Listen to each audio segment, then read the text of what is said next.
You're live, it says. Okay. Well, this is the Potomac Valley Scottish Fiddle Club October meeting, and we have a few people here in person and quite a few live on the live stream. And I'm going to type a little message, which is, can you hear and see? Which is always a pertinent question, right? Based on past experience, we don't always have it all put together. All right. So the October meeting of the Fiddle Club is pretty much always tunes that we consider to be popular session tunes, good for jamming. So it's a regular theme recurring year after year. Of course, after how many years? This is the 31st year of Fiddle Club. Oh my gosh. There's quite a few tunes that we now consider essential.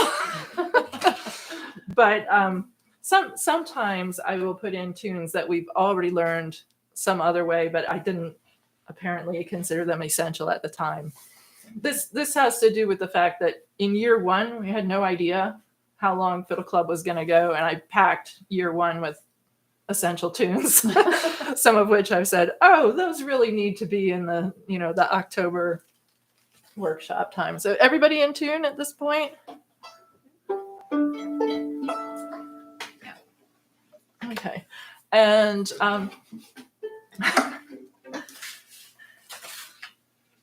and I have a number of choices for starting out.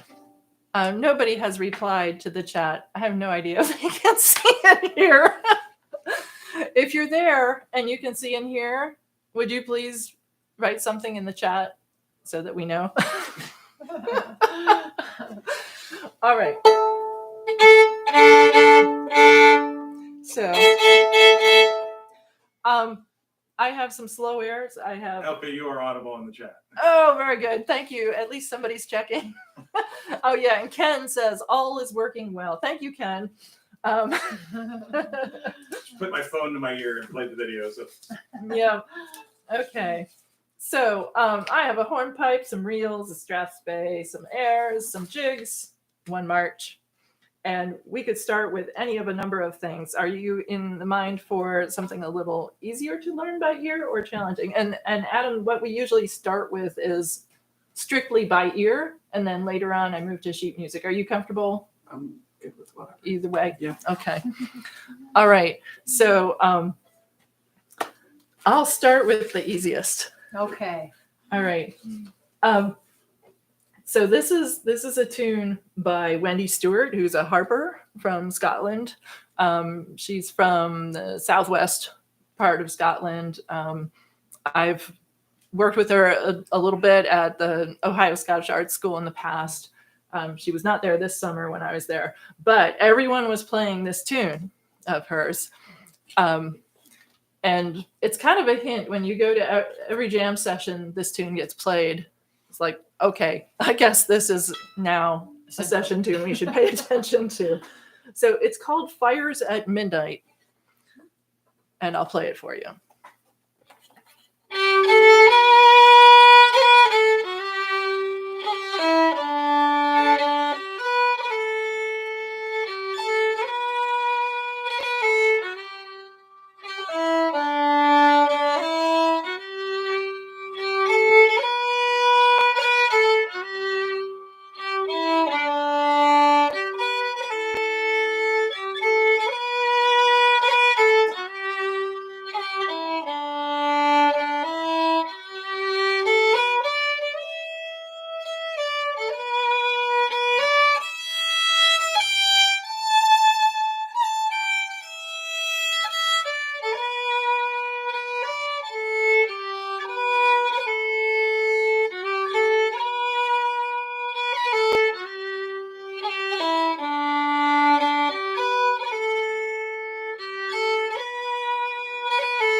So key of G.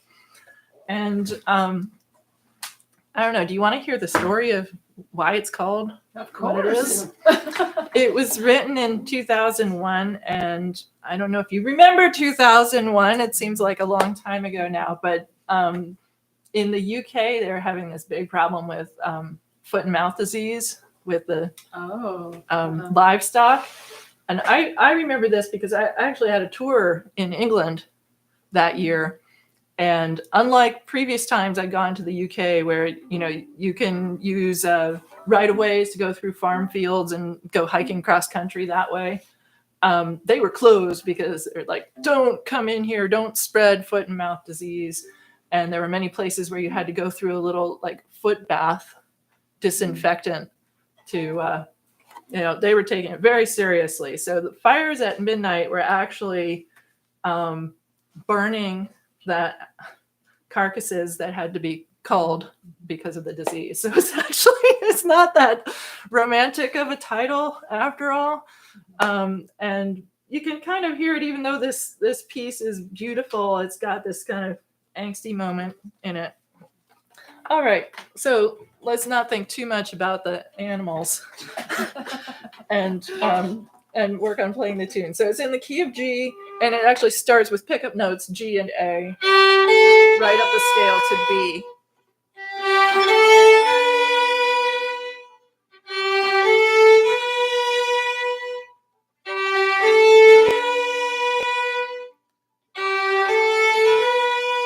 And then it goes right back down.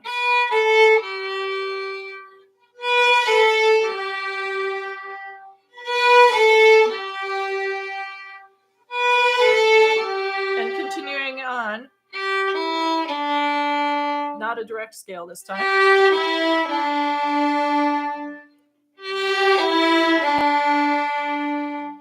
And the next phrase.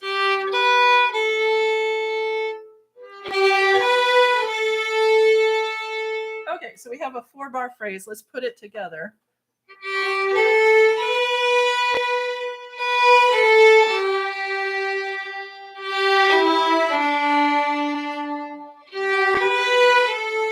Let's play it again.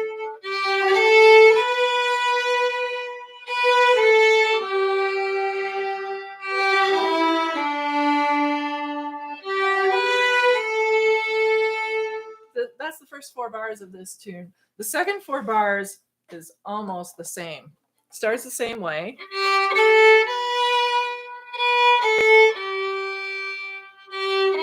And here's where it changes. So let's play that second phrase.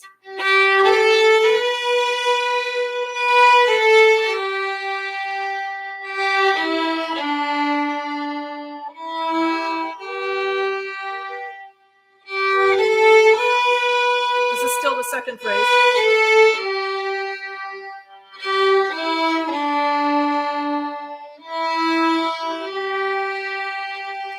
So let's do the whole 8-bar phrase. And that part of the tune repeats. So we'll repeat it.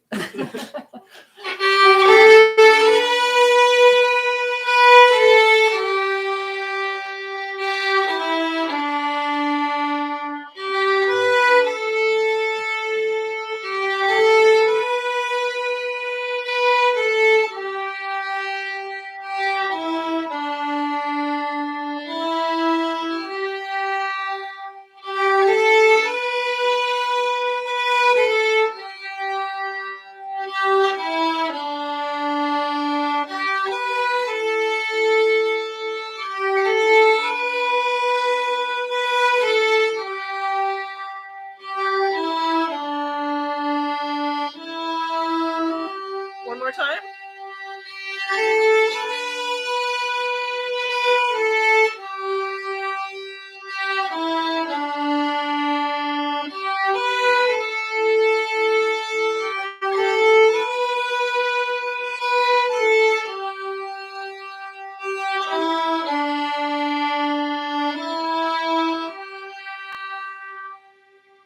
Okay, would you like to learn more of the tune? Yes, please. Why, yes. Why not, right? So every note is a bow up or down. It changes bowing. Yeah, I wasn't using any slurs, although there's no hard rule on that. If you do feel like slurring, you could slur. So this is a waltz, so the one and the next one is opposite bows. So you got the downbeat and 2 bows. Yes. Yeah. Yes. And if you'd rather have the long notes all be consistently down bow, for example, just, Just gotta change put that some slurs slurs in, right? And yeah, so there is not a particular rule on bowing, especially since this is a harp tune. Oh. Right. So with harp tunes and pipe tunes, Yeah, don't care. you make it up. Right. So okay, the B part. Same rhythm pattern keeps persisting through this tune.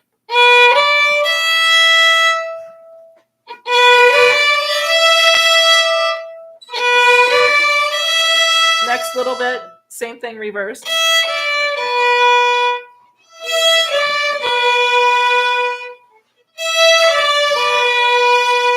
Next phrase.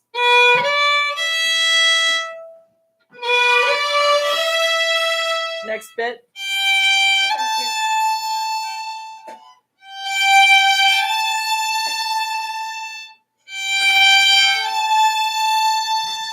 So let me put those 4 bars together.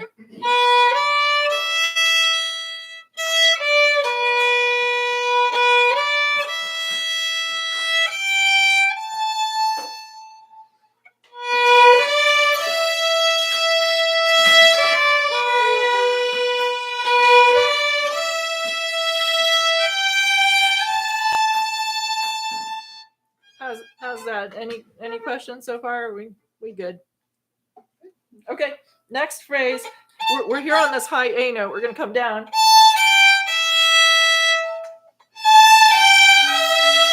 Next bit.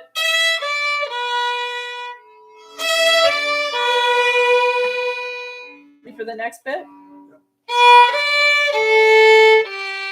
2 bars at once. Ooh. Quarter notes.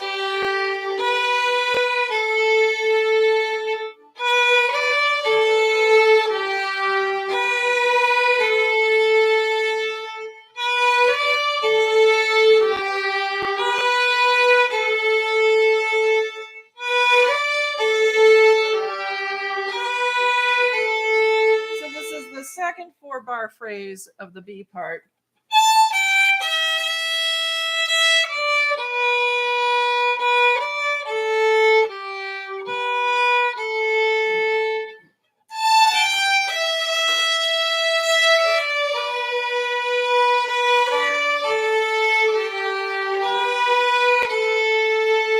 Again.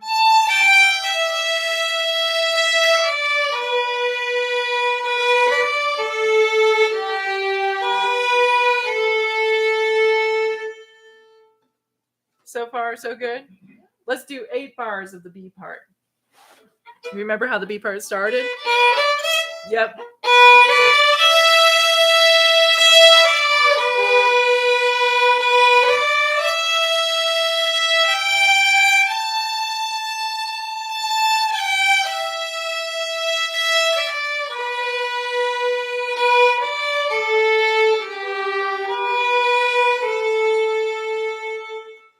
All right. Shall we do that again? Yeah, better. Yeah. Okay.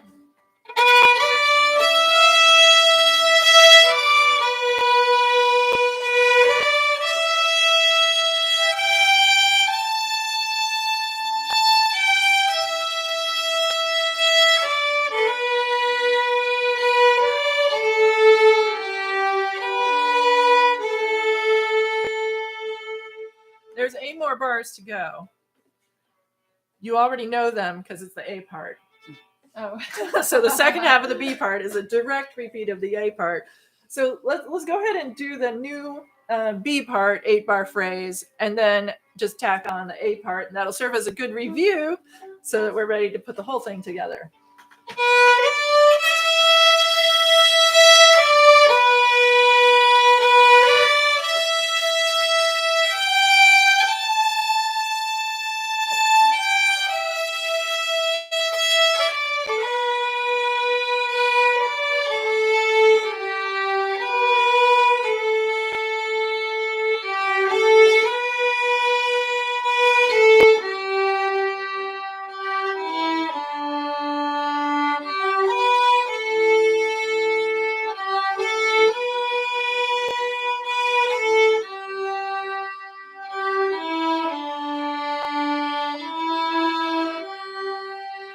we start from the beginning by playing that twice.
So, I'm sorry, Patrick, you missed the tune.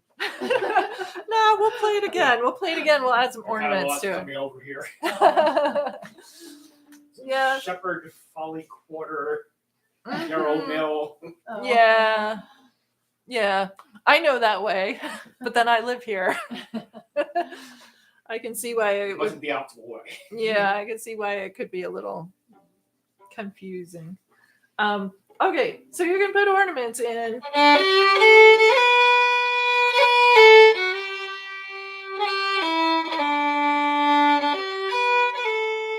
So any note that's long enough. That's my general rule of thumb. And the ornaments, you can come from below to the melody note or tap on a note above the melody note. Either way is a good way to decorate. So let's go ahead and play it through. Try ornaments if you feel like it.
So it'd be nice to have this with chords, but nobody's playing piano right now, so or any other chording instrument at the moment in this room.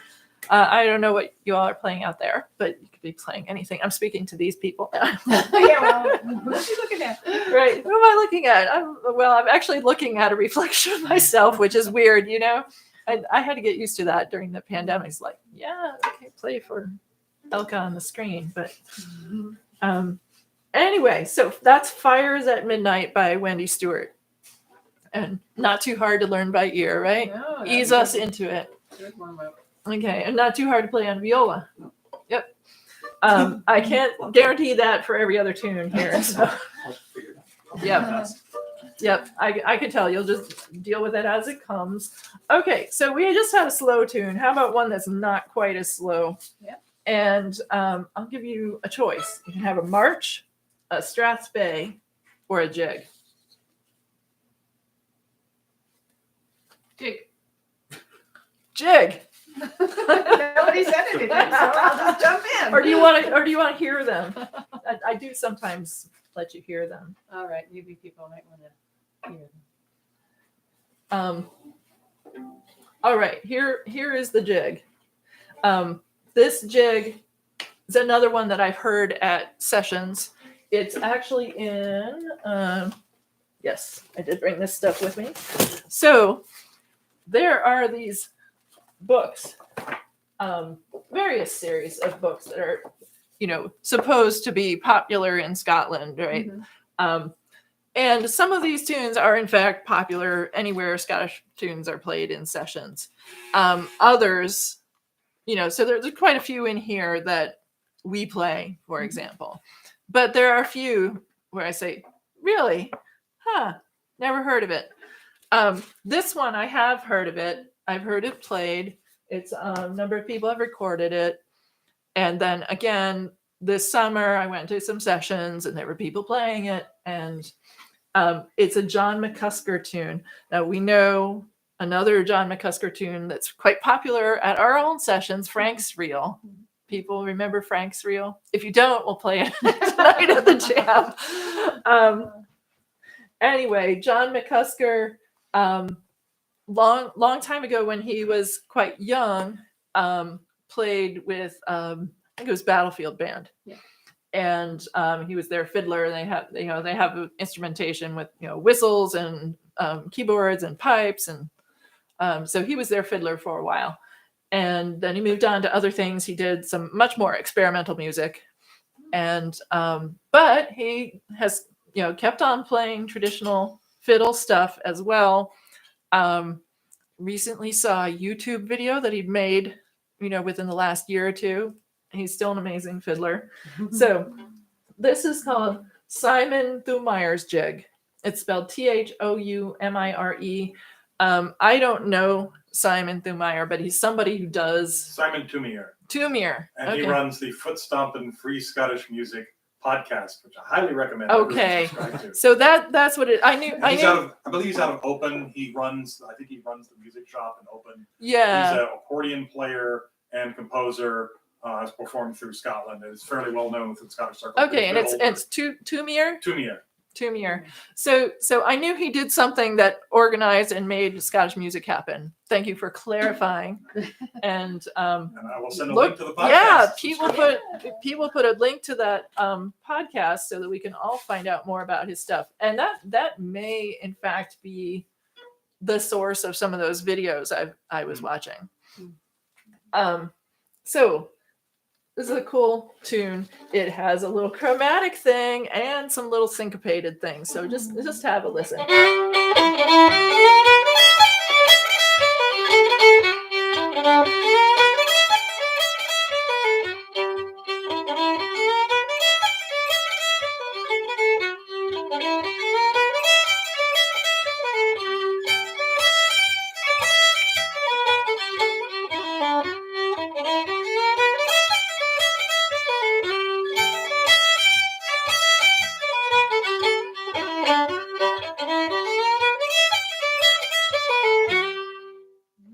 That's cool. Yeah, it's very catchy. I like that tune. I think it's well worthy of being in our repertoire. So let's learn it. Okay, it's key of G again. I guess this session must be brought to you by the key of G, at least at the moment. So, and we're gonna always do these jigs, the Scottish jigs, with just a little bit of lilt if we have the triplet. So not straight, but a little bit lilted.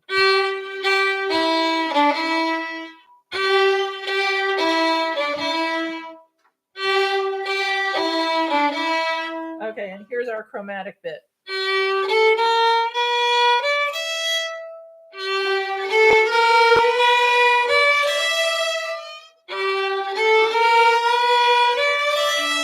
And if the guy this is written for is an accordion player, that kind of explains, because this is, well, it's not exactly impossible or even all that difficult on a violin. It probably sits a lot easier on the accordion where you just run up the chromatic scale.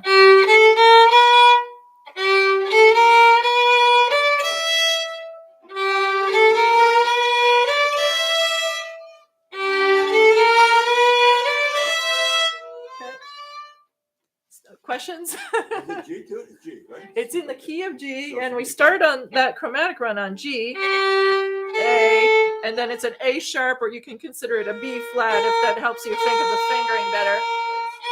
And then a regular B. You skip the C, D, E. So it's kind of like, it's interesting because it's taking what could be just a straight up scale, which wouldn't be nearly as fun, and it's making the first part of it just half steps, and then you jump.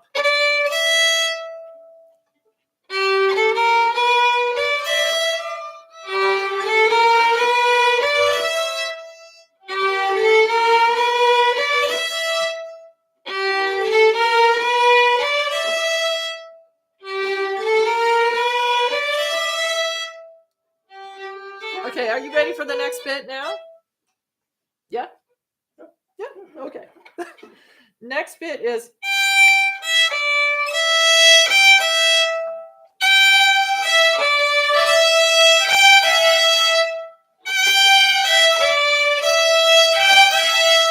and this tune is hexatonic. You never ever play an F or F sharp of any kind in this tune. Not high, not low, not sharp, not natural. So, and no, I'm wrong. This is pentatonic. Well, sort of. I mean, you never play a C either, but it is more than 5 tones because you play this A sharp. Oh, okay. So it isn't strictly a pentatonic tune, but it's kind of like a pentatonic tune with a twist. So, if you're tempted to play a C note, skip it. If you're tempted to play an F or an F sharp, just skip it. Okay, so we just had our chromatic bit. Let's and we're on bar 3, so let's do bar 3 again a few times.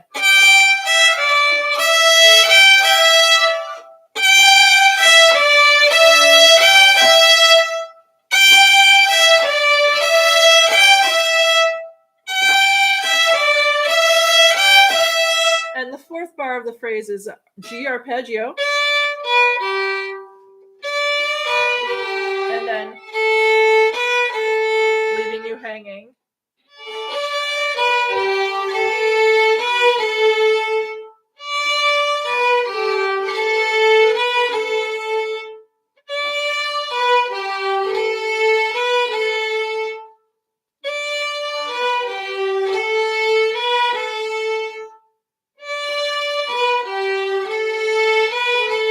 So putting that phrase together, 4 bars of the tune from the beginning.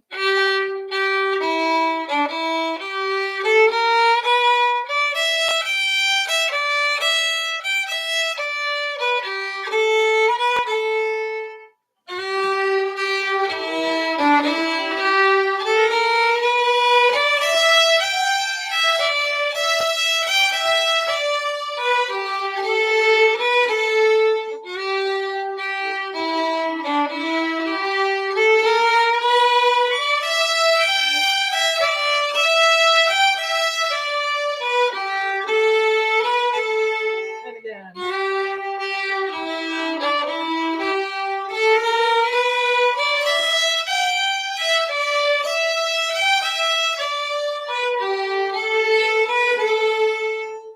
How's that going? So far, so good? Any questions? Okay. People who are following this on the live stream, you can also ask questions by putting them in the chat. I will see them. Even if I'm not looking closely, eventually I will see them. What's the pickup? Is that a quarter dotted quarter one? The first one? We did not use a pickup. We started right on the downbeat with a quarter note. Okay. Yeah. Quarter. Okay. Yep. All right. So that was our first phrase. The second phrase is almost the same. And this is why I was quite willing to teach this one by ear. Because we don't have to do a whole lot of messing around with learning new stuff. It goes.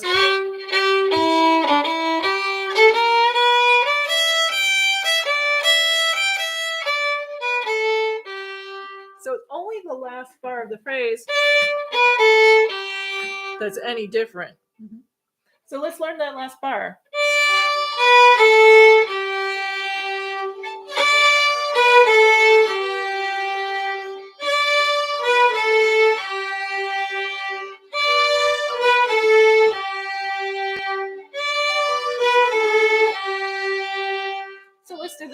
phrase.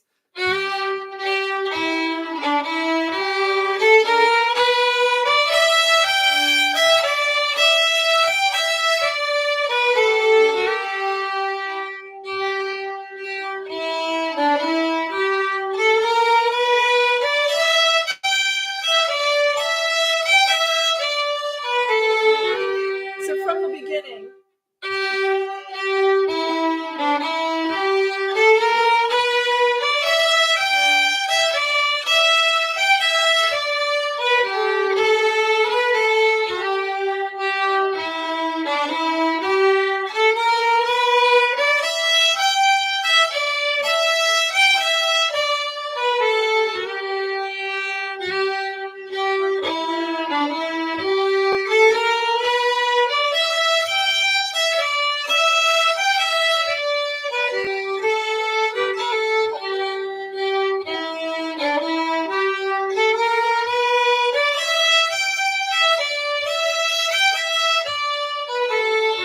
Just a little faster.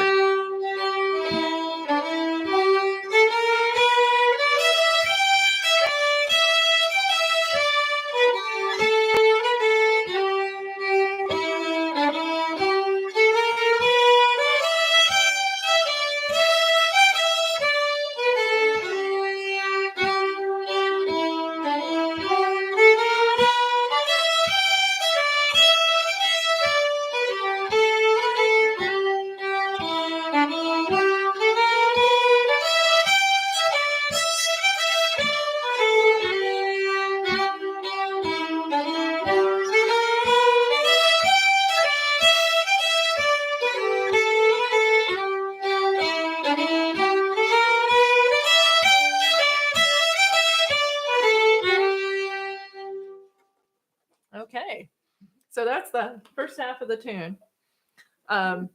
Any questions at all about the first part of the tune? So far, so good. Okay. Oh, yeah, I have a question. How do you Yeah. say his name? I've already forgotten. Simon Tumier. Tumier. Tumier. Tumier. And I know this only because he introduces himself at the beginning of each I podcast. think you can count on that. Yeah, so I think that comes right out of the horse's mouth. If he said it, then that's right. Okay, so let's learn the next bit. So this is the top of the B part.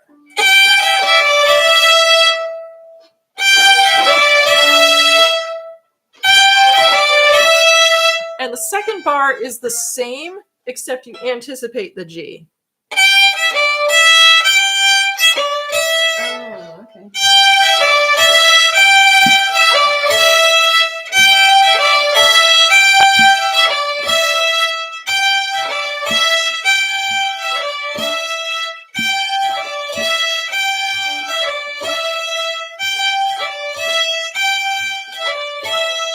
Okay, see, it's like it's easier just to think of this as a repeat with I a know, slight yeah. rhythm change rather than, oh my gosh, that's so unusual. What do we do? You know, it's really not that hard. It's just the same notes. And then the next phrase actually starts with the same notes, except it's as a pickup note. And then it goes down.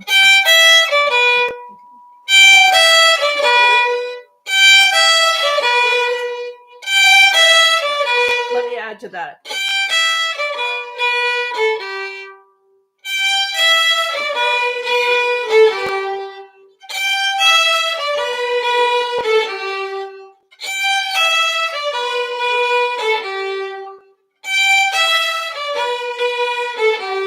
And the end of the 4-bar phrase.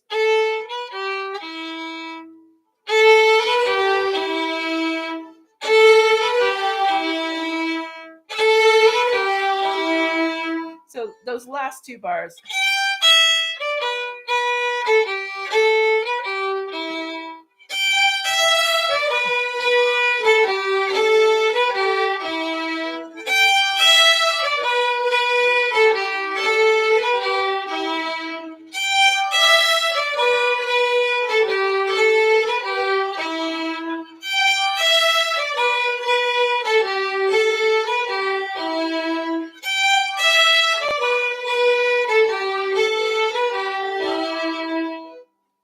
Okay, shall we try the 4-bar phrase?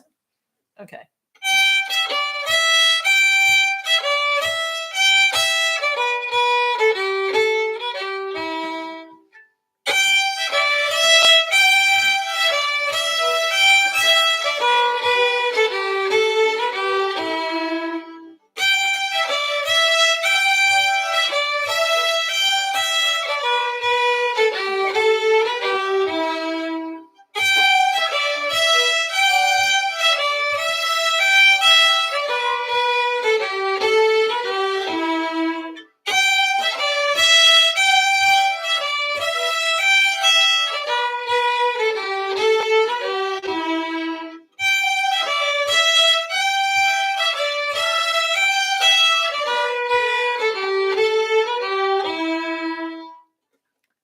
Okay.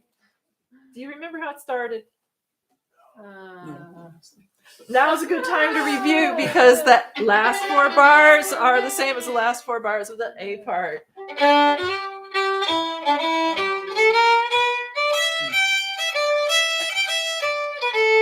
Does that sound familiar? Does. Oddly enough, it does. Okay, let's find it again, and this time with a pickup note of a D.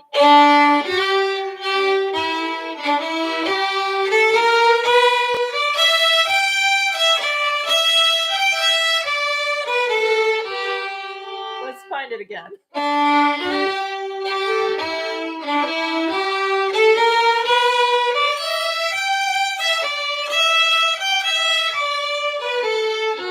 One more time for that.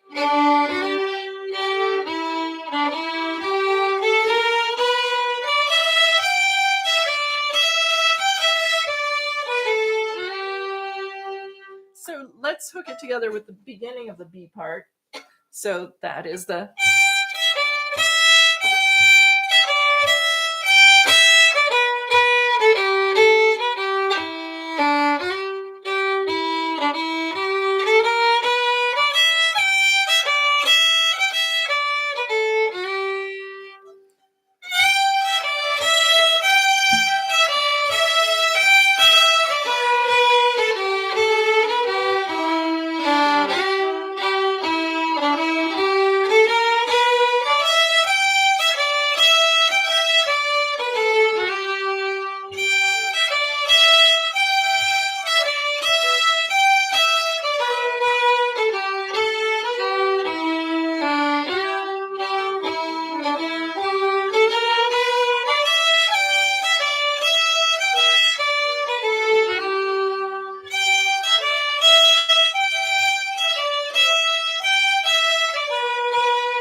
Okay, are we ready to do the beginning of the tune?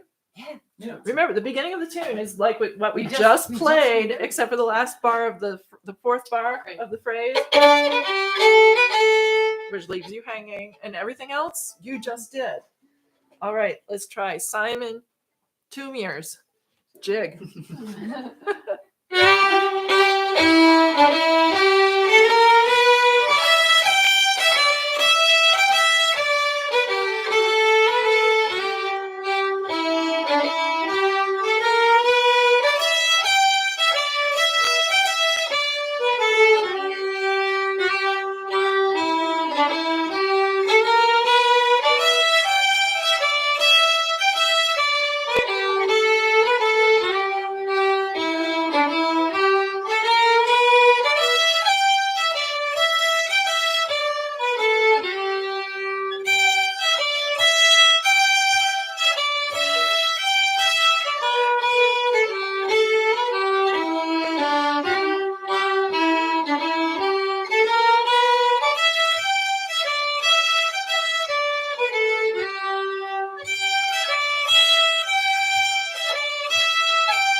Okay, so by the end there, we got up to dancing speed.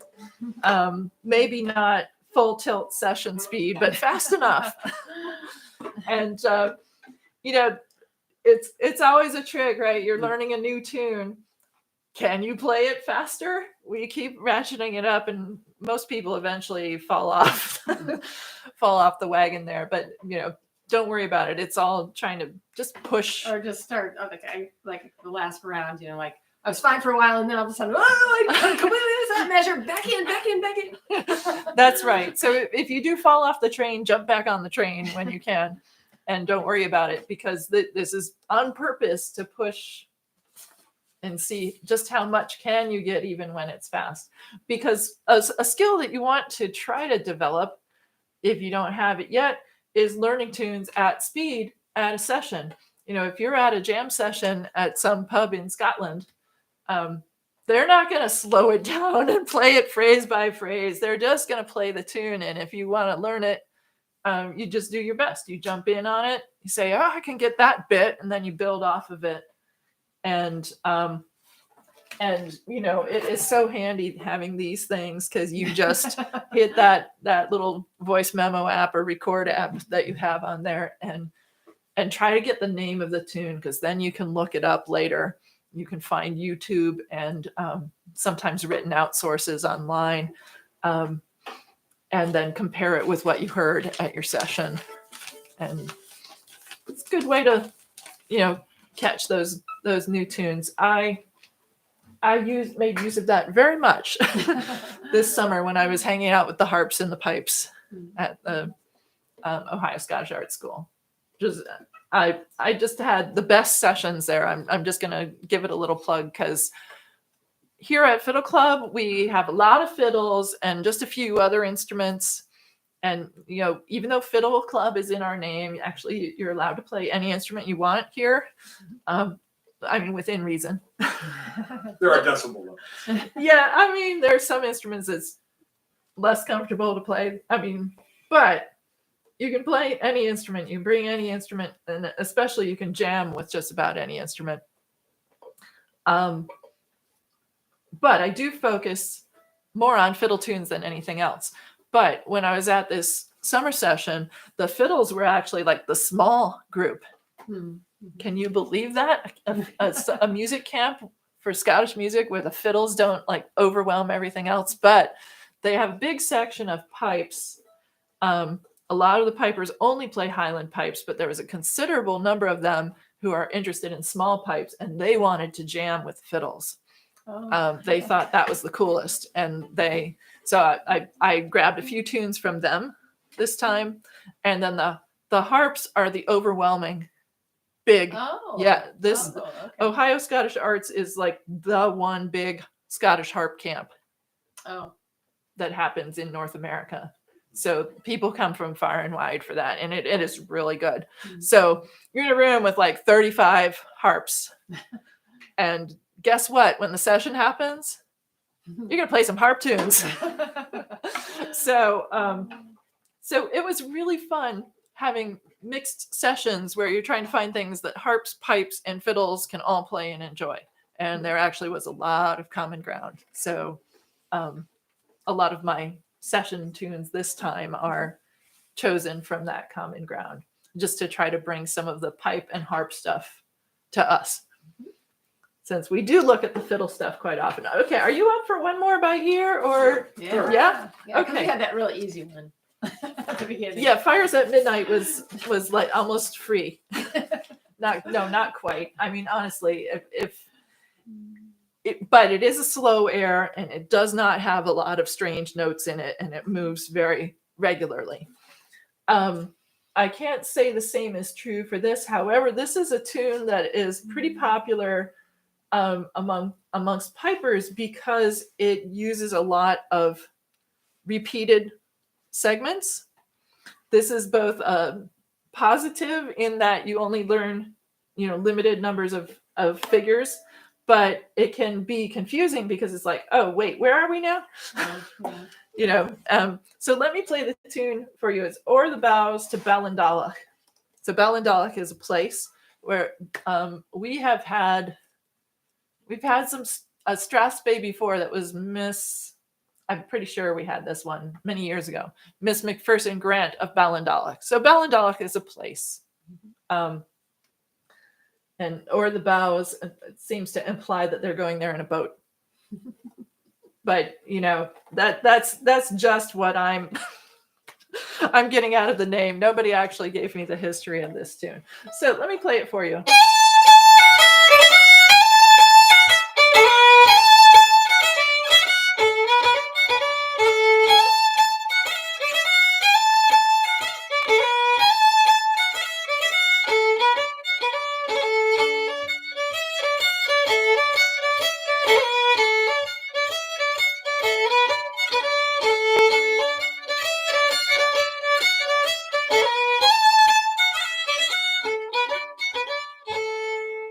And it leaves you hanging. You have to repeat the tune.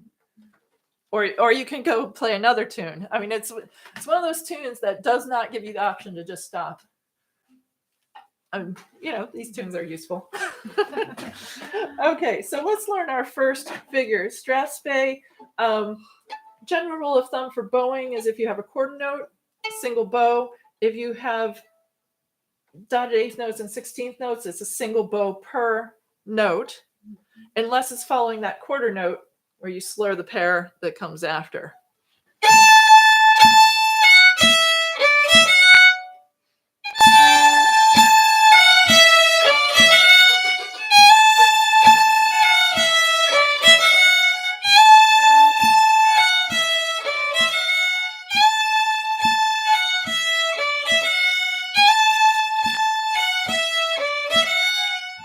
Now, once again, I'm giving you advice on bowing, but keep in mind this is a pipe tune and they really didn't care about bowing. So there actually are some things about it that make it a little more challenging to play on a stringed instrument like this, because the bowing gets a little squirrely. It's not how a fiddler would have put it together, but it wasn't put together by a fiddler. Pipe tune. So the second bar starts the same way,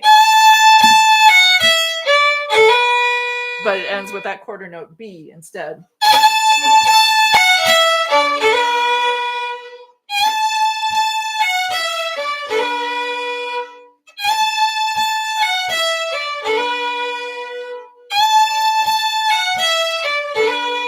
Now, if you're paying close attention to my bowing, I am doing slur and then separate.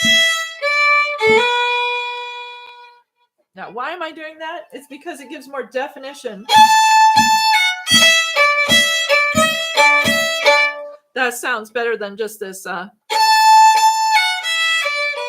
which just doesn't sound as pointed. And I think a pipe strathspey would be pretty pointed. The pipers play in a pretty precise style for strathspeys. I think fiddlers are a lot looser with the rhythms. Would you agree with that, Pete? Very much so. Yes. The pipes, because the pipes don't have any dynamical control, the pipes will achieve that through adding time to their dotted notes and stealing time to their flag notes, depending on the weight of the note in the meter, with the exception of pickup notes, which then they'll just what we call point to the absolute maximum degree. Mm-hmm. And so you have, like, for example, a fiddler will have, oftentimes they'll play their dotted 8/16 almost as like a quarter note, eighth note triplet, very relaxed. Right. But if you do that as a pipes, you lose, it starts sounding like a hornpipe. Right. Pipers have to really point the heck out of it to imply that dynamical, that stress. Right. Especially since certain pipe hornpipes, other than the way you play it, look similar to strathspeys. In fact, they fool non-experts. Right. They'll say, "Oh, must be a strathspey because it's got dots and flags," and it's like, no, And actually, staffs. that's a hornpipe, Right. and we've got one of those actually that we'll do later. And I'll just share with you right now one interesting thing, because there was I had this great conversation with one of the piping instructors at Ohio Scottish Art School, and his name is Barry Johnson, and he's from the west of Scotland. And we were at the jam session, and he was saying, "Oh, you sound a little bit like, you've got that Western Isles style." And I had been playing a Cape Breton tune with, things like, figures like.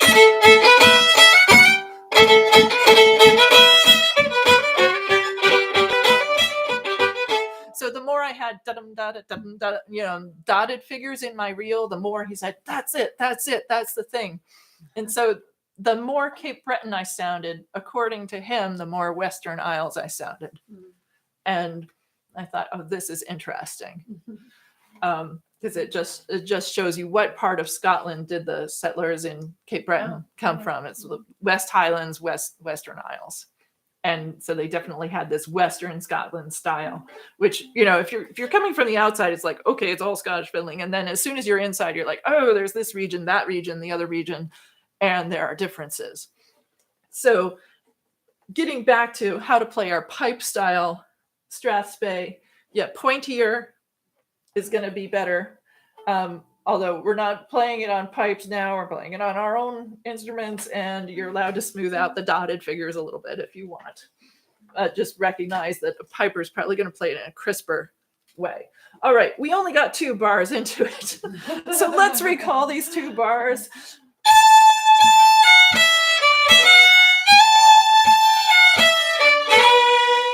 And let's do that again.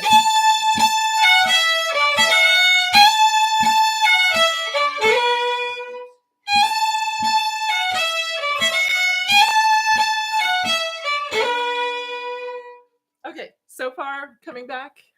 Next bar, same as the first bar.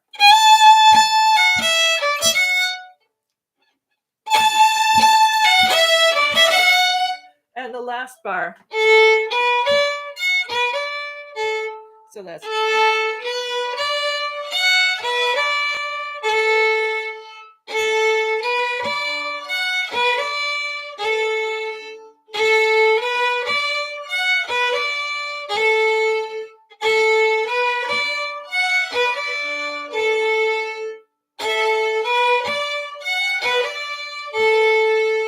Okay, so we actually have two 2-bar phrases that have similar rhythm issues in them that cause similar bowing issues.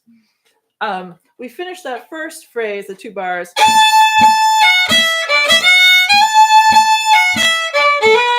And then here I am at the tip of the bow. And so I can't just play the 3rd bar exactly the same as the first because I'm going the wrong direction. So I either have to use a trick of resetting, which I could do quickly and less obviously than I just did. But I find that a little awkward. I don't really want to jump and reset. So I could put in a fake note. It's not really there. I just use it to move the bow.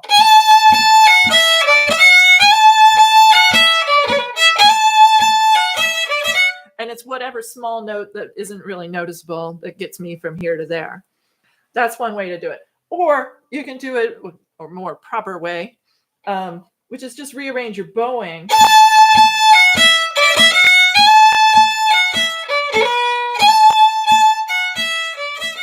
So I had an up bow quarter note, and now I can not slur the following pair. So I get back to, which is really good because I want to be going down bow when I get to the snap. That figure sounds much better down up than it does.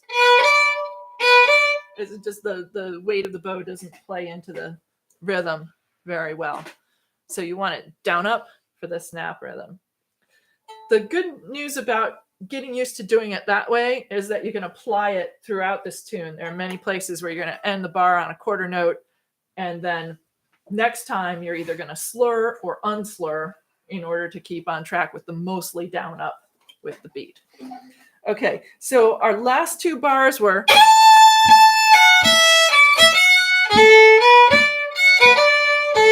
Let's just get that back.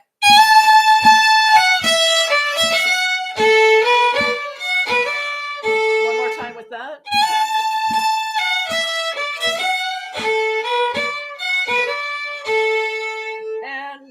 first 2 bars.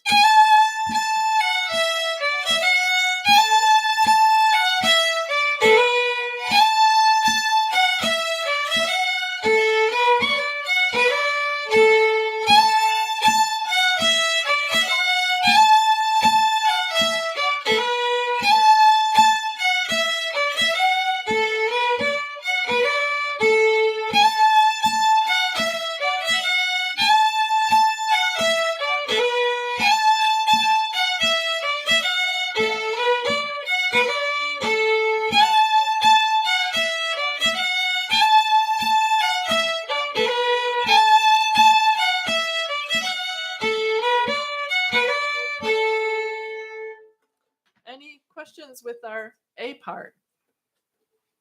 It's only 4 bars long, so we've already learned it. Yeah? Okay. The B part has another signature phrase. Instead of like this drone note, every other note is the D.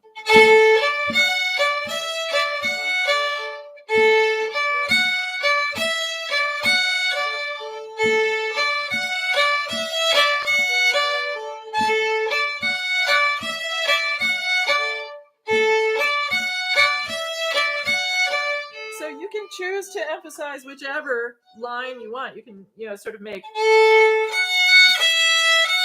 the big deal, or you can, that can be the thing. And and I can kind of play them off each other so that it's not just, but you hear the difference? Like I'm playing the line. So let's play that bar again.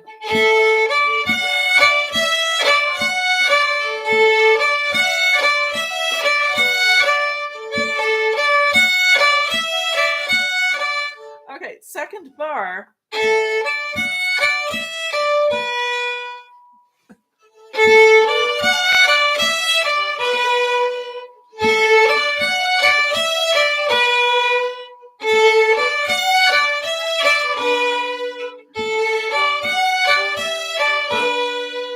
Okay, third bar, same as the first, but with the bowing issue.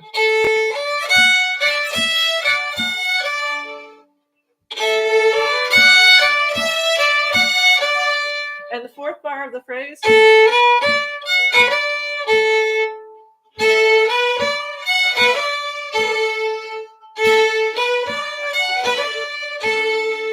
So here's 4 bars of the B.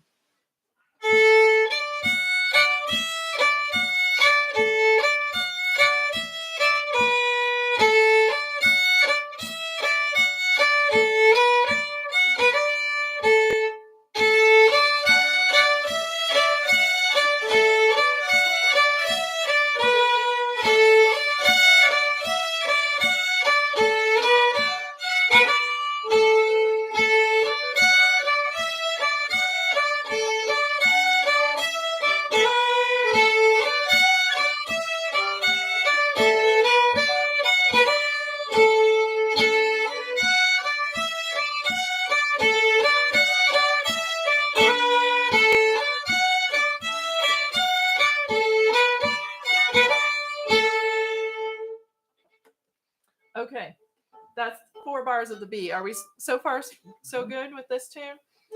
Next 4 bar phrase starts the same way, exactly the same 2 bars.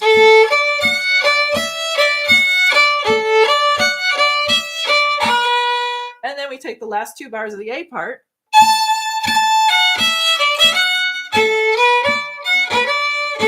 And add them. So nothing new. So let's play those last 4 bars. Oh,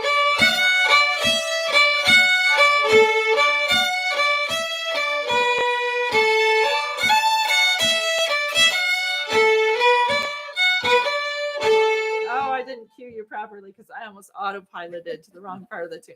This is the pitfall that I warned you about at the beginning, right?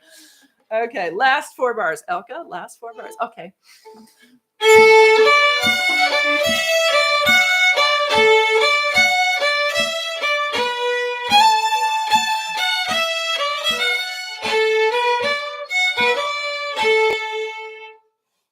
Yay! Yay.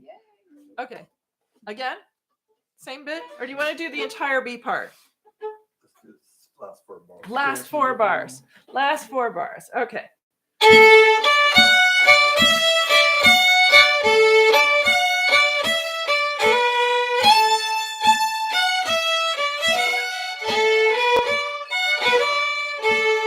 Another time on that? Okay,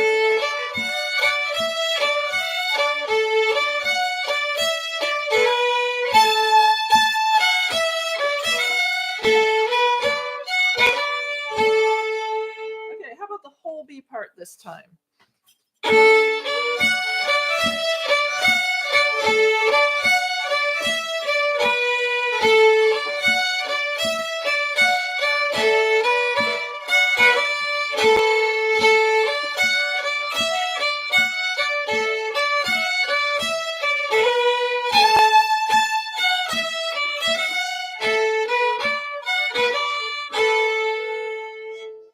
Can I do it again? Yes. Same thing, whole B part.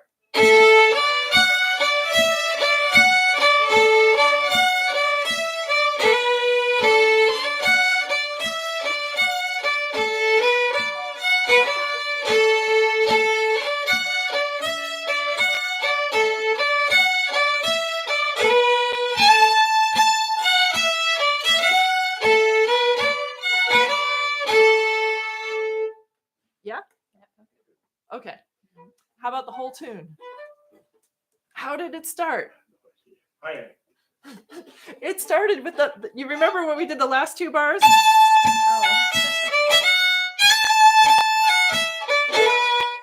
Yeah. So you do know this. You just don't know that you know it. All right, the whole tune.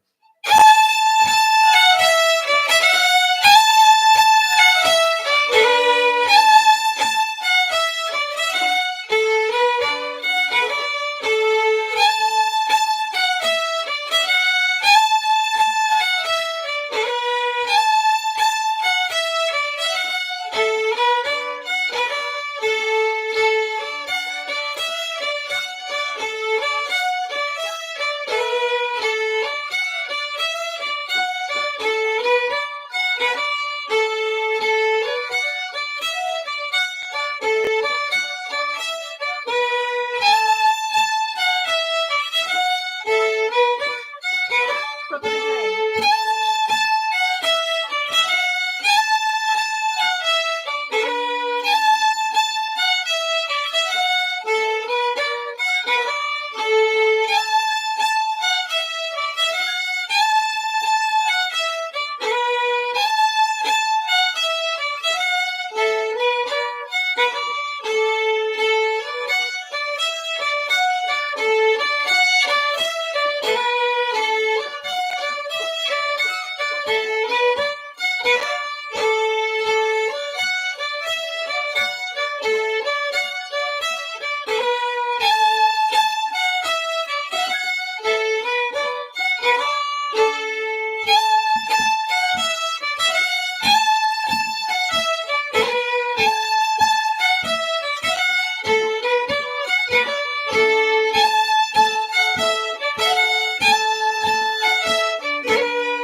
Okay, so I was beating that in 4 because this is a pipe style or Highland style Strathspey, and so the 4 beats per bar is more appropriate.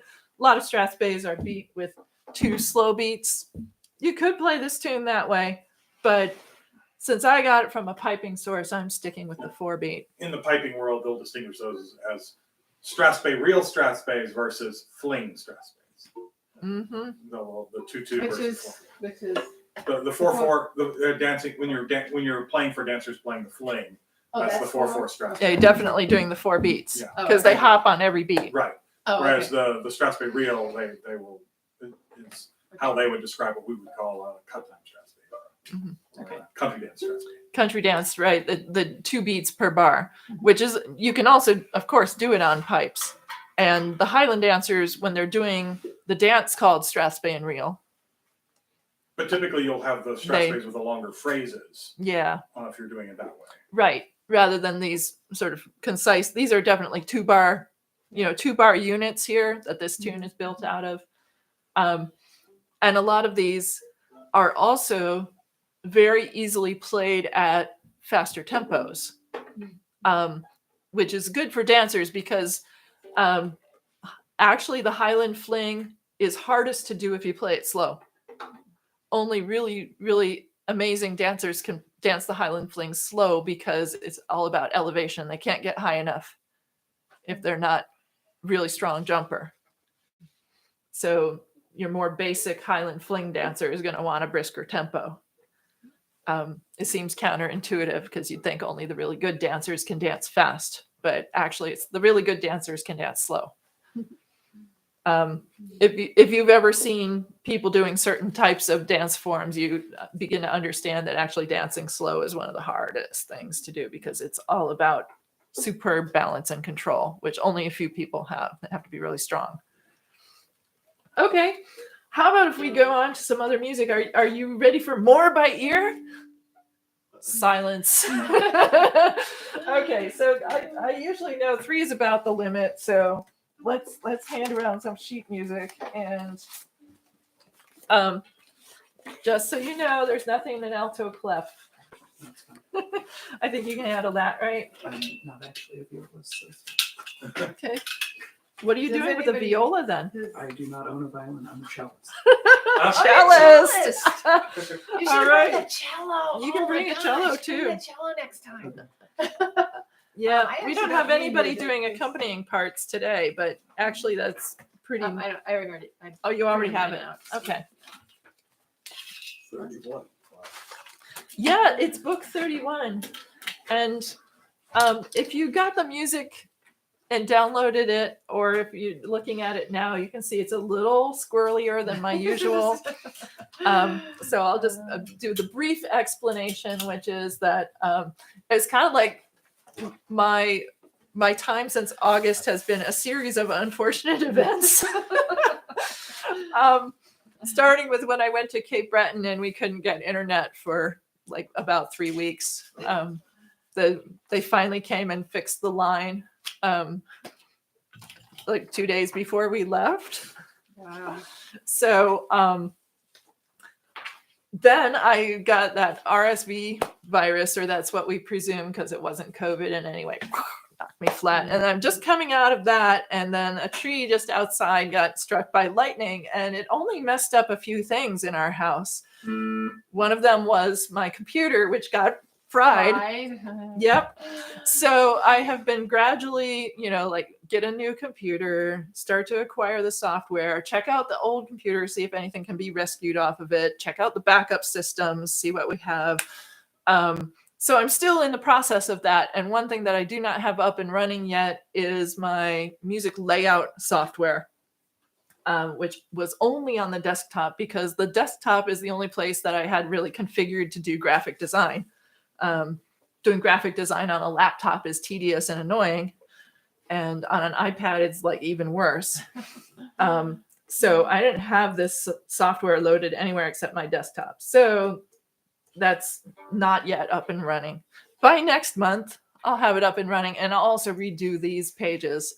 So I'll send them on to Pete, and he can post them at the website as replacement pages. So if you want to have like properly configured up to our usual publishable standards, you can check back in later. It's serviceable, it works, but I really can do better. So anyway, on page 1 of book 31, can you believe it? We've been doing.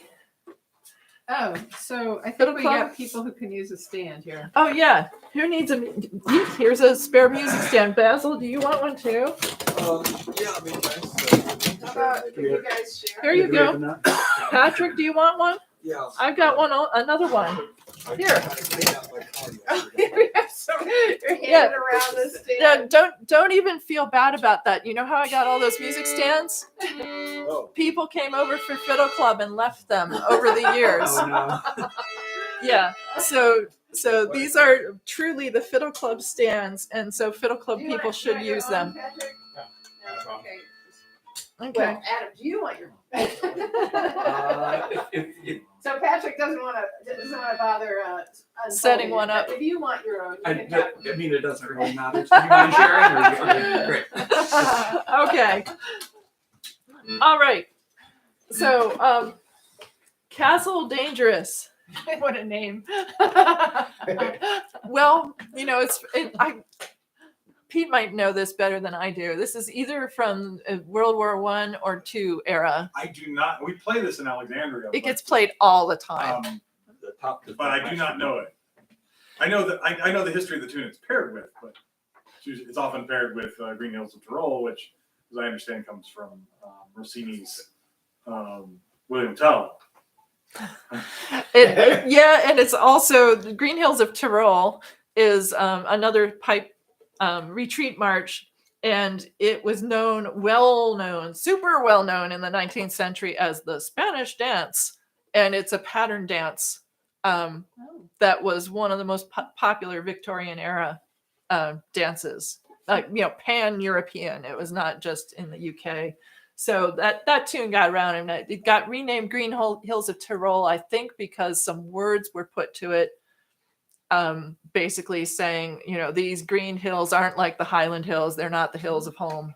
There's some verses to it, but that's not the tune we're doing. We're doing Castle Dangerous. I know nothing about this one other than the. And here's what I'll say. Like, if you start playing retreat marches around pipers, this one will come up because everybody knows it.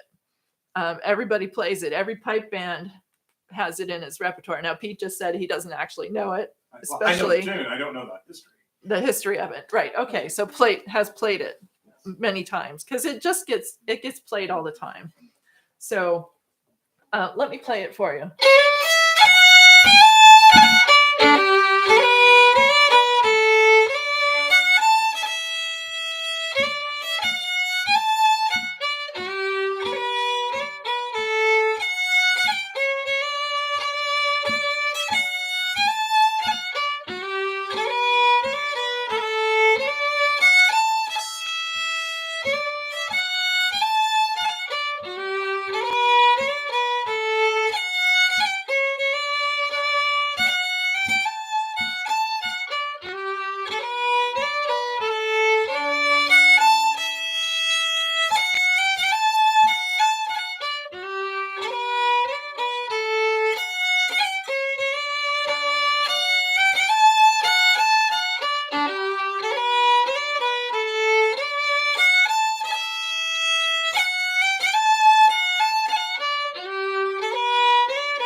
So retreat marches are always in 3, so that it's very distinctive.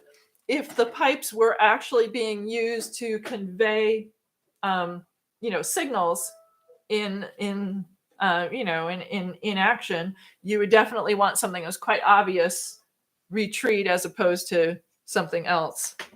As I understand it, the 3/4 retreat is mostly used to tell people to go back to barracks. It is. It's usually like it's like taps, sunset. This is end of the day, work's over, that kind of thing. And when you started to say that with Over the Bows to Ballandala, it's a tune that has a lot of internal repetition. I thought you were actually going to teach this tune because there are exactly 6 1/3 bars, unique bars in this tune. That's right. I've counted it to teach it to my students. I was 6 1/3. I was considering doing this one as our first year tune. And then I decided to do Fires at Midnight as the first one. So let's go ahead and play through it, not too fast.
Anybody want to play it again? Yes, I'm trying to turn please. my- Yes, please. Sure. And then my drone volume down so that I can turn the pipe volume up. Electronic bagpipes. Yeah, yeah, that's nice. You can control the volume. I can control the volume, Yep. but it's not always balanced the way I like it. Mm-hmm. Yeah. So, anyway, a lot of pipe tunes have a name associated with it, and sometimes it's the composer, and sometimes it's just the person who arranged the pipe arrangement. So I don't know if this James Haw is an arranger or a composer. Unknown. All right.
And I think this is another one of those ones that is often played with a second part in pipe bands, so harmonies. Yeah, there'll be seconds. Yeah. Usually on the repeats. Mm-hmm. All right, let's move on to the next tune on the page, which is Jump at the Sun. It's by John Kirkpatrick, and I actually have John Kirkpatrick's book. I ordered it from him. It's one of those things that you do when you're at home and not doing gigs during the pandemic, is you look up. I acquired a bunch of tune books. So John Kirkpatrick is actually English. Certain tunes of his have really traveled. The source for this particular one is the Portland collection, which is American, as in Portland, Oregon, that Sue Songer put together for the use of contradance musicians. It's got lots of Scottish tunes, but also tunes from other traditions. But interestingly enough, this is exactly the same as it is in his own book. His book, this is probably his most famous tune because he titled his book Jump at the Sun. Oh. And there's another one called As the Sun Was Setting that is by the same composer that's definitely found its way into Scottish players' repertoire. So I will just mention that the composer is a player of diatonic accordions and concertinas, so the push-pull kind. And so he had some interesting notes about why he chose particular keys. And sometimes he said, I don't actually play it in this key. I just like it in this key. I don't even own a box that can play that key. But he's the one who chose G minor for Jump at the Sun. You do hear it in E minor because people don't want to go up in high position if they're fiddlers, Yeah. right? And sometimes you hear it in A minor. Of course, that requires you to go higher. But I'm going with what the composer said.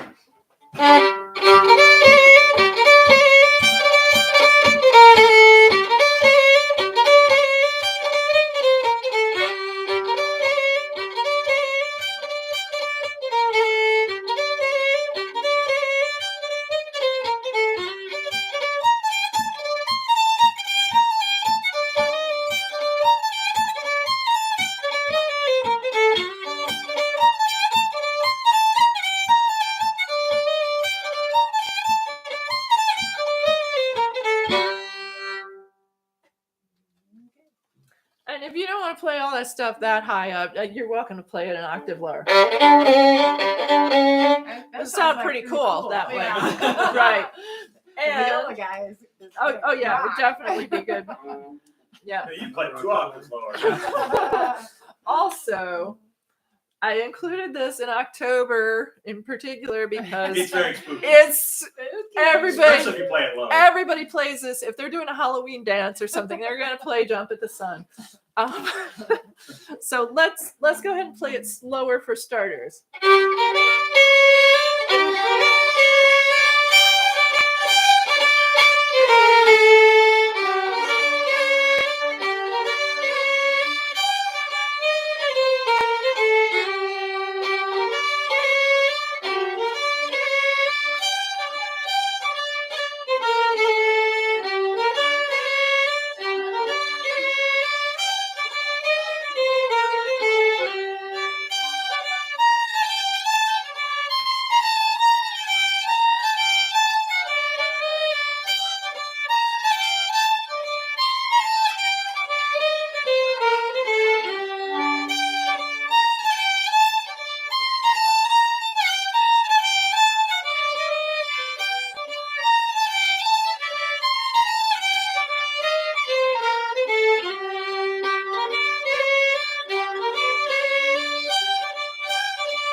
Okay, so I wanted to try it low. Yeah. That's cool. Okay, you like that one? Yeah.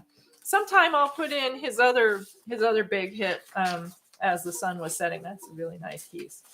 All right, on page 2, we're skipping Simon Tumier because we already learned it by ear. So let's go on to page 2 where we have looking at a rainbow through a dirty window. Okay, this one was a big hit with the harps. They played it all the time.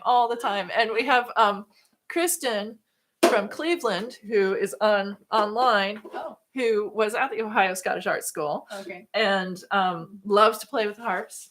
And she writes, "So excited to see fires and rainbows in the repertoire."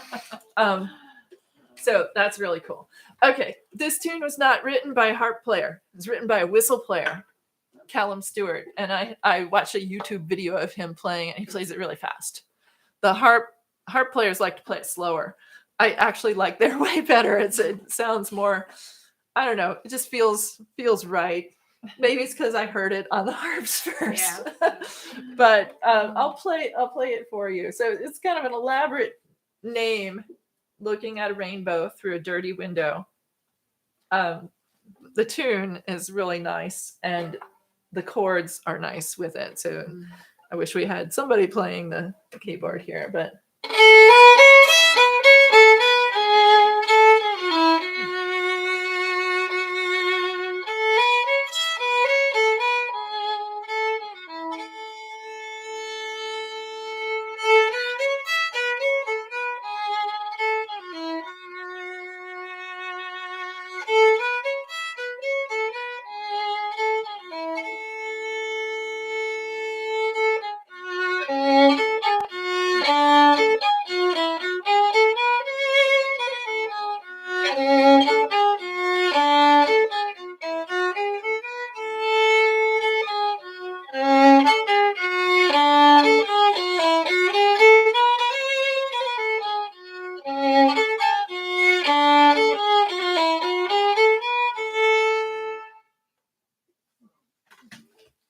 So that would have been fun to teach by ear also.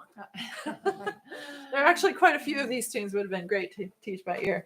But let's go ahead and give it a try.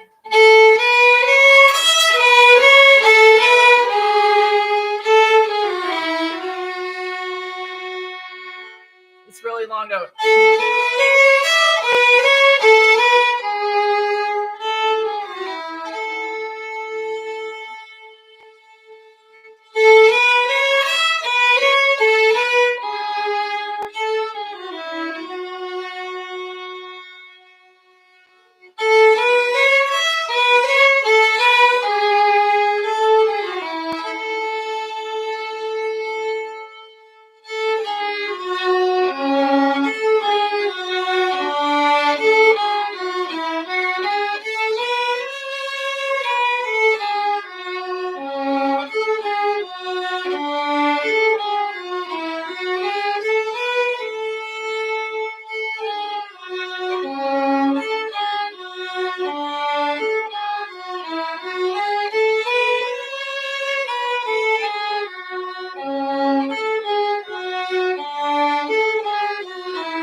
So does it sound like fast? Um, You don't want to play it.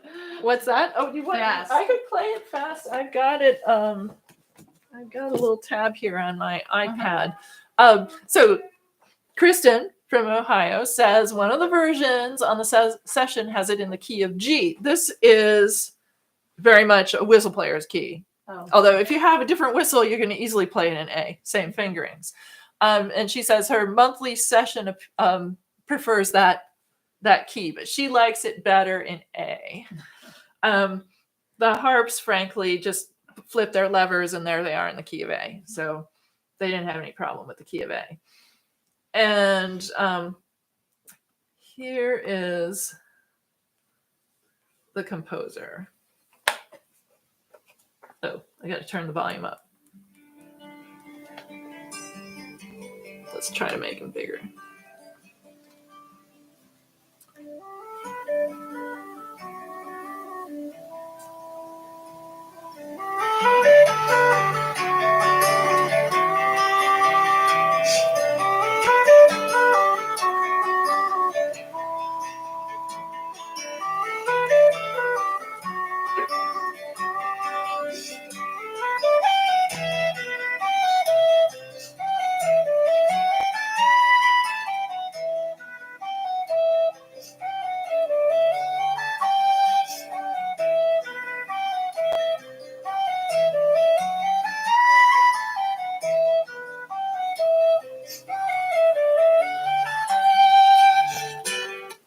Okay, Uh-huh. so that's the composer playing the whistle there, Callum Stewart. And yeah, a little brisker, right? Also with the register jump, Yes. because that's how it fits Uh-huh. on a whistle. All right, so fires at midnight we already learned, so let's go on to the sleeping tune. And this is a slow air by Gordon Duncan. We did some Gordon Duncan tunes before. You remember him? Piper. Amazing piper. And this piece is pretty well known amongst pipers. A lot of Gordon Duncan tunes are well known amongst pipers, although some of them are hard to play. All right, so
it cycles back on itself. And I had a particular reason for phrasing it the way I did so that the pickup notes all work out with the repeats. Oh. But it's better off, you're better off if you think of the pickup notes as being connected to the bar right before them. So obviously not at the very beginning, but each section, if you play that last bar and consider that the pickup notes on the previous line are connected to the phrase. All right. And same thing going on to the B part. Also, the rhythms are a little bit loose. I use the rhythms as given in Gordon's book. However, he would play it different ways, and other people interpreting this tune would play it with slightly different rhythm variations.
Yeah, we could keep playing it, right?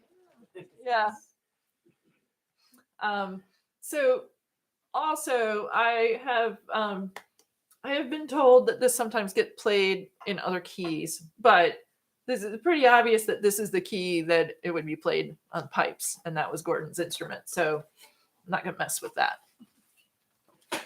Yes, you could play it in a lower octave. The chords, actually, the chords for this one and for looking at a rainbow, very flexible. You can do all kinds of variations on the chords. So I just picked some that I liked.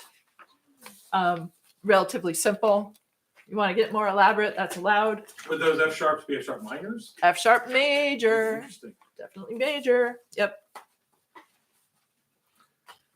So that would work nice if you're playing with the bagpipe, because then you're Yeah, it wouldn't that really would go with clash the with your A drones. drum, yeah. Right, it's gonna clash with the drones, but it's a really good chord.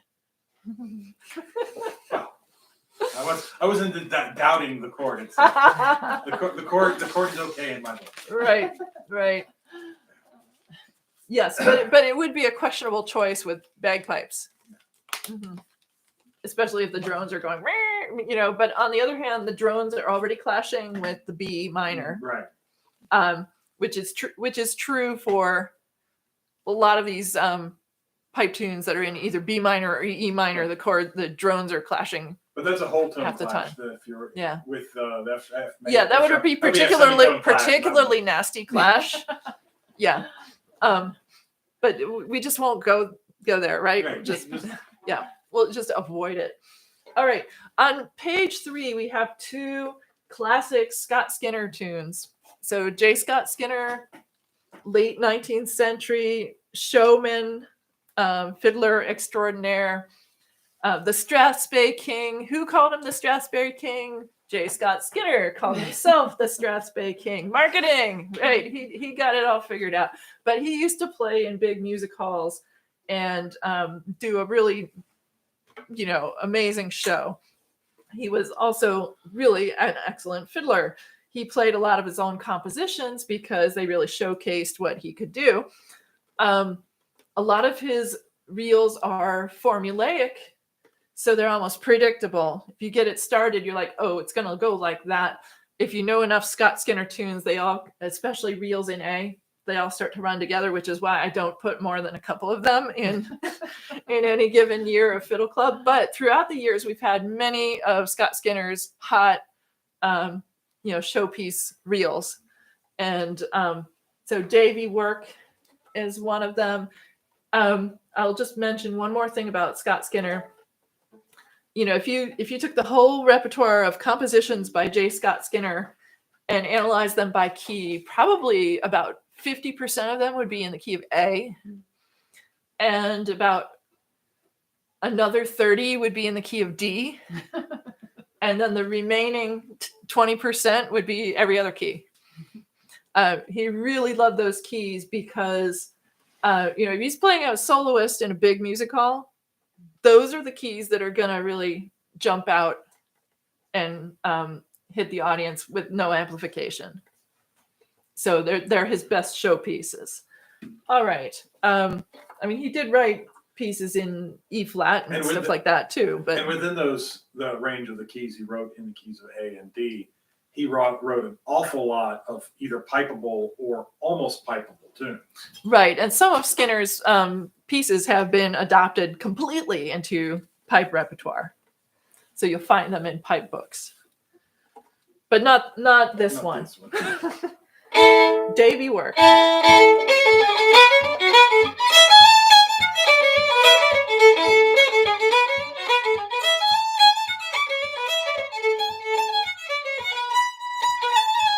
I always do this every time, every Fiddle Club.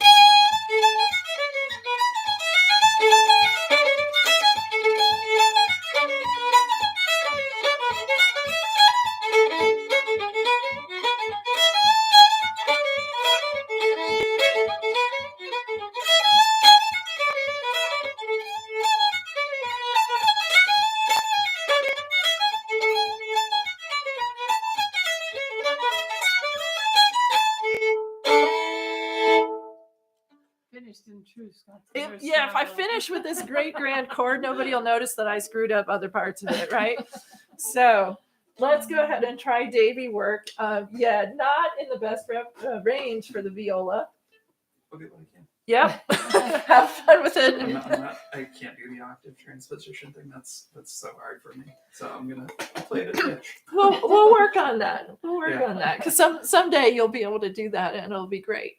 Or you'll just bring your cello and do I'll bring that- the cello, and then that- it's no that problem. funky little walk in the last two bars. Okay. So we will try this slower for starters, right?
So no matter what happened before, just get that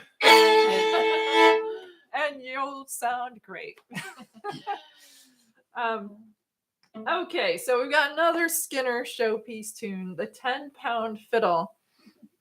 Okay, so I deliberately put the little British pound sign there because otherwise you'd think it's just this really heavy violin. It weighs 10 pounds. What? No, so it costs 10 pounds. I'm so out of it. It's like, okay, is that a cheap fiddle or is that a more expensive one at that time? Right. At that I don't know. I think it's a cheap one. I'm You not need sure. an inflation calculator I know, and you a need- currency converter. Right. Both of those. So anyway, I'm not sure what point he was trying to make by calling it the 10-pound fiddle, but here is the tune.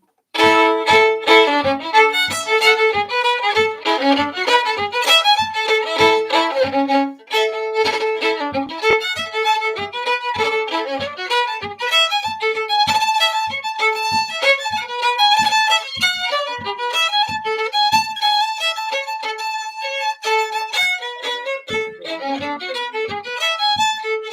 know, I should really do the slow thing first before I demonstrate this, right? Then I'd be in I practice believe this is too. when you're supposed to say act.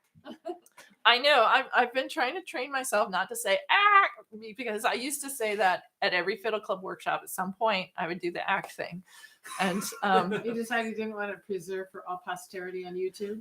you know it already is. Too late, too late. Too late. Too late. Okay, so how about if we do it slowly? I don't have to go through the embarrassment of trying to play that thing again. Yeah, if it were actually in my current repertoire. Yeah, sure, fine. But I play other Skinner tunes, like you know, the left-handed Fiddler is in my repertoire. Which I am left-handed, but I don't play this way. So anyway. All right.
Something hit me.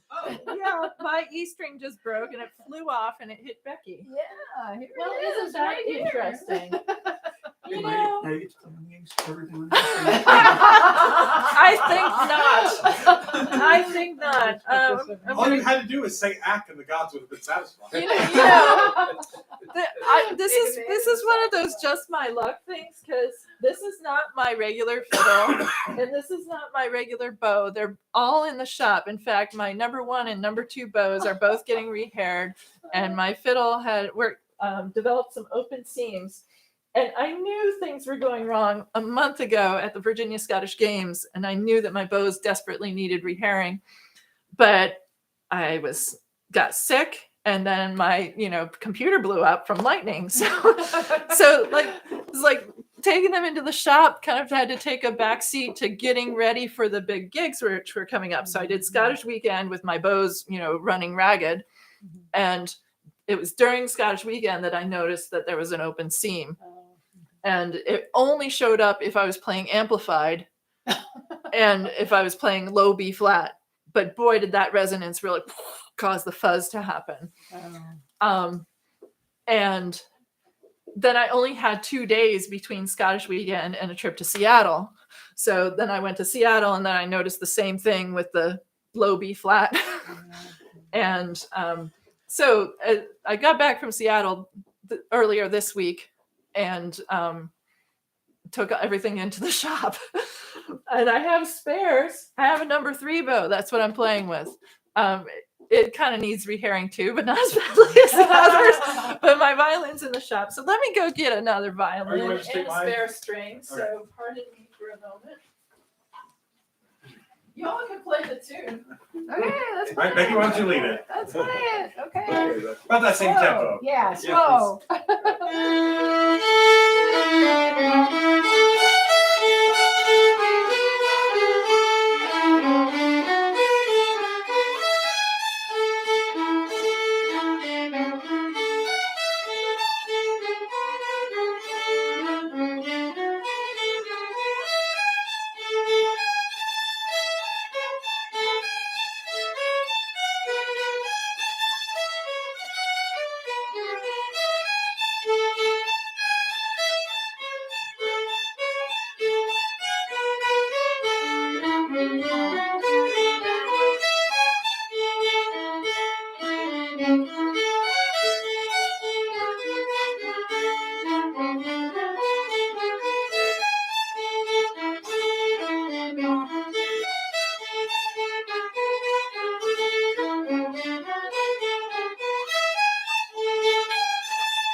So this one doesn't quite work because I actually have it Oh, two yeah. tuned on an A string. And the spare strings are actually over here in my travel case. So, If you want, Elke, I can restring yours while you want to play mine. I don't know. I could just babble. You could babble. Well, we just have one more You got tune, one tune right? left. We only have one tune left Yeah. on page 4. One Oh, the pipe. Train Journey North, Yeah. which is a pipe tune, and I could play on the top strings. Oh,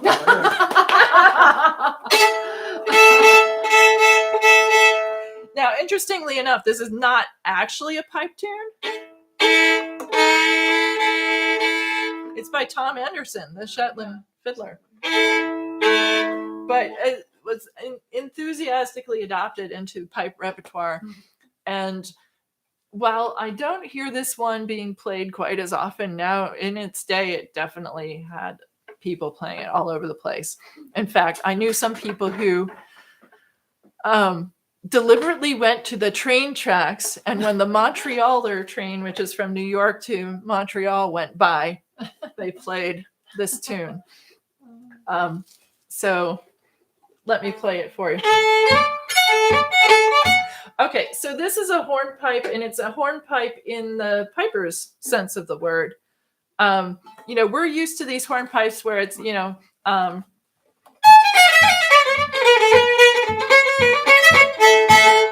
the dump bump bump. So hornpipes don't necessarily have that dump bump bump at the end, but they are altogether bouncier than strathspeys, even though they sometimes have snaps in them, and this one has a few snaps in it. And what else can I say about this type of hornpipe? It's not played fast. So not played at the tempo of a reel like so many fiddle hornpipes are. This is meant to be slower.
So this one actually came into our repertoire this time because I was out in Seattle, and I don't know how many of you know Callum McKinnon, but he came to Fiddle Club once in like book 7 or something, because he was doing some gigs with me and staying here at the house. So and we had Fiddle Club weekend, and Callum taught a tune. The Miller of Hearn, which is in one of our books. Anyway, so I was staying with Callum in Seattle, and we had a nice jam session when I wasn't doing gigs, and this tune and another one that's a similar type of hornpipe, Tam Bain's Lum, both came up in the jam. So I thought, okay, it's time to have this one in. We have had Tam Bain's Lum in another book, like around book 10 or 9 or something. Ages ago. Ages ago. Yes. I mean, sometimes I think, oh, we better ought to dip into those books again. Those the forgotten years of Fiddle Club. Revive some of these tunes. Anyway, let's play Train Journey North, and we'll do it just a little under speed, so that you have time to actually collect those snaps when they turn up.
Let's do it again, just a little faster. And has my violin drifted off? I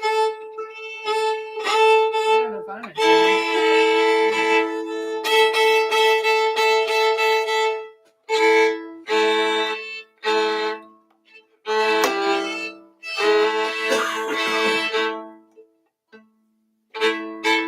Okay, here we go.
Go. I had to modify my fingerings because my bottom strings are tuned differently. Alternative tuning here. Okay, so that's Train Journey North, and we should go through our ear tunes one more time, right? Oh yeah. Oh boy, that's going to be interesting. Not on that fiddle, you're not. Not on that fiddle. Right. Well, I can probably do Fires at Midnight, although it wouldn't sound good. Let's very quickly.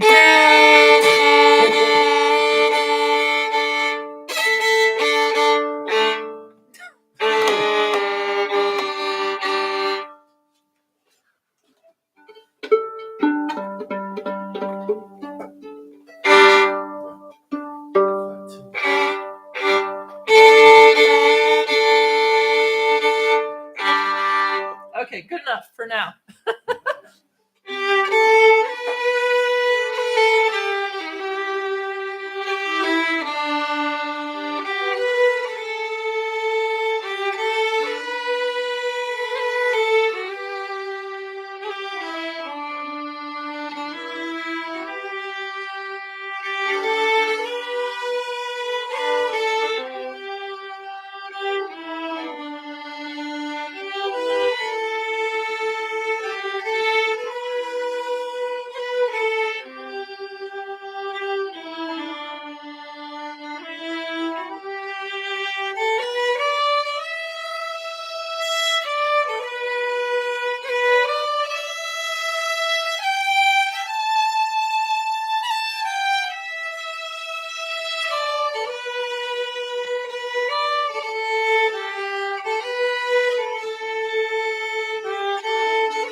After a quick reset, the string tries to creep back to where it was. Okay, let's do Simon. Simon Tumier. Tumier.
Seem to be mostly there.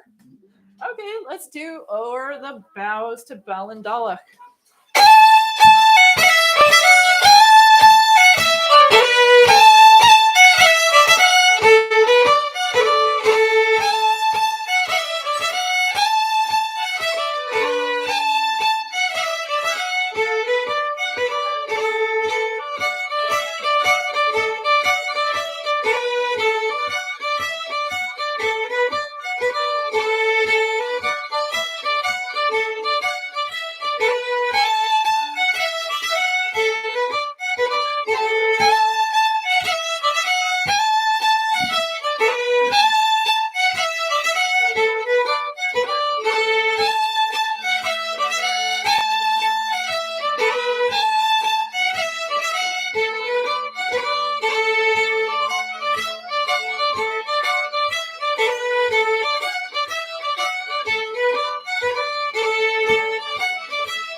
Okay, so that is all our music for this month of October.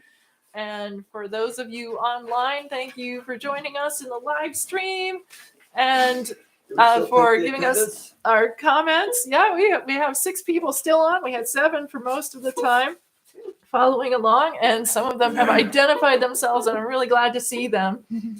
And then we've got everybody who's here in this room. And